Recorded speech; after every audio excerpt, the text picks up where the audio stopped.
Alors, donc, je me permets de faire une autre vidéo. En même temps, je vous présente mon chat. Donc, oui, c'est bel et bien un chat, c'est pas une chatte. Hein. On ne pas confondre. Donc, à propos de Kenyao, de la société, oui, ceux qui gèrent la livraison de AliExpress, on va dire en France. Hein. Bon, voilà, je suis en France, donc je vais dire ça en France. Peut-être qu'ils gèrent aussi des livraisons dans un autre pays. Bref. Donc, vous voyez, ce paquet-là, il n'est pas énorme. Ça rentre aisément dans la boîte aux lettres. Habituellement, AliExpress me le met dans la boîte aux lettres. Bon, là, je ne comprends pas. J'ai commandé donc sur AliExpress 2 articles le même jour, il y a un peu plus d'une semaine. Alors, ça a fait très vite, hein, parce qu'en plus, j'ai commandé durant la période de Noël. Donc, normalement, durant la période de Noël, c'est plus long, parce qu'il y a beaucoup plus de colis. Là, ils ont été très rapides.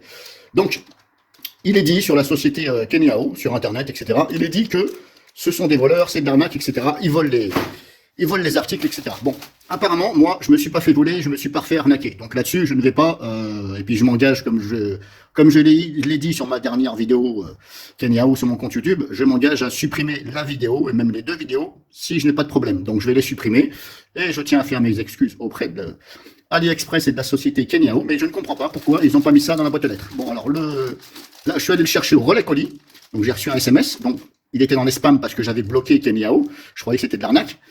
Alors, qu'est-ce qui m'a fait croire ça? C'est tout simplement que du fait, voilà, comme je vais vous dire, du fait que ça n'a pas été mis dans la boîte aux lettres comme habituellement. Habituellement, AliExpress me le fout dans la boîte aux lettres. Terminé. Surtout que ça rentre aisément. Donc, on va mettre 5 sachets, voire 6 comme ça, dans la boîte aux lettres. Alors, le magasin où je suis allé le chercher, là, le relais, c'est une épicerie qui fait relais, m'a dit oh, mais il y a beaucoup de conneries, les gens racontent beaucoup de conneries sur Internet. Et j'ai dit, mais je comprends pas. Alors là, il y a bel et bien les 2 articles que j'ai commandés. Vous voyez, hop, si je fais ça, c'est 2 lampes frontales. Donc, on voit bien une lampe là, une lampe là. Bon, j'ai pas encore ouvert, hein. Je vais pas le retourner, mais voilà. Pour ce monde, il y a ça. Donc je me suis dit, mais c'est quand même bizarre. C'est 2 vendeurs différents sur AliExpress. Pourquoi bizarrement, les 2 me disent que la livraison, c'est Kenyao. Je dis, je comprends pas. Alors j'ai commandé, bien entendu, le même jour, mais j'ai dit, mais normalement, ça doit être 2 commandes séparées. Il m'a dit, mais donc le monsieur de l'épicerie, il m'a dit, mais non, AliExpress, c'est comme Amazon, ils ont un entrepôt et ils ont des articles des vendeurs. Et si l'article est là, ils mettent ça dans un même sachet et vous l'envoient. Et je dis, mais oui, mais comment se fait-il que d'habitude, comme je vous dis, c'est déposé dans la boîte aux lettres, c'est 2 colis différents. Il me dit, non, pas tout le temps.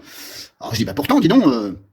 Et je dis, mais et en plus, ce qui m'a fait croire que c'était du vol et des conneries, c'est que je me suis fié sur Internet, que j'ai mis le nez dehors quand j'ai reçu les SMS, c'est le livreur, mais la personne n'a pas dit bonjour sur le SMS, donc je me suis dit, attends, quand même, un minimum, quoi, je sais pas, bon, un minimum de dire bonjour aux gens, quoi. Et bon, c'est pas très grave, si vous voulez.